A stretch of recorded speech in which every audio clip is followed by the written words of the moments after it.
L'historien belge Jan van Zina, dans son ouvrage L'évolution du royaume du Rwanda des origines à 1900, confirme cette réalité.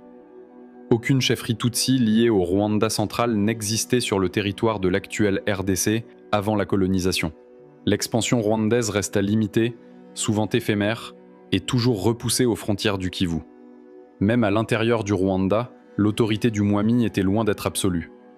Au tournant du XXe siècle, une grande partie du nord du pays n'était pas encore assimilée, et l'Est venait tout juste de l'être. Le processus de conquête s'était étalé sur des siècles. Du Bugesera au Nduga, du Kinyaga au Gisaka, le Rwanda avait progressé par étapes, mais sans jamais parvenir à imposer sa domination sur les territoires congolais voisins, avec les vagues d'immigration rwandaise vers le Kivu. L'administration coloniale belge, à travers la mission d'immigration des Banyarwanda, encourageait l'installation de milliers de familles venues du Rwanda pour exploiter les terres encore sous-peuplées du Congo oriental. Mais rapidement, une question se posa. Ces migrants, une fois établis, étaient-ils réellement congolais ? Les colons belges, conscients de la complexité du sujet, tentèrent d'imposer une logique administrative. L'octroi d'un livret d'impôt congolais suffisait à attester leur résidence légale, mais non leur nationalité.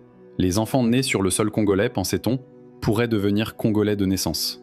Pourtant, dès 1954, face aux inquiétudes politiques et juridiques croissantes, le ministre belge Auguste Buisseret mit un terme à la transplantation systématique des Banyarwanda.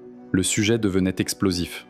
En 1959, l'ordonnance législative numéro 25-554 reconnaissait aux ressortissants du Rwanda-Urundi le droit de voter et d'être élus aux conseils territoriaux, à condition d'avoir résidé au Congo depuis au moins 10 ans. Un an plus tard, la résolution numéro 11 de la table ronde de Bruxelles allait plus loin. Elle accordait le droit de vote à tout ressortissant du Rwanda-Urundi résidant au Congo belge depuis 10 ans. Mais ces droits politiques n'étaient qu'une illusion d'intégration, car la question de la nationalité légale restait soigneusement évitée. Au lendemain de l'indépendance, la jeune République du Congo devait trancher la question de la citoyenneté. La constitution de Luluabourg du 1er août 1964 marque un tournant. Elle restreint la nationalité congolaise aux personnes ayant au moins un ancêtre membre d'une tribu établie sur le territoire congolais avant le 18 octobre 1908, date de la création du Congo belge.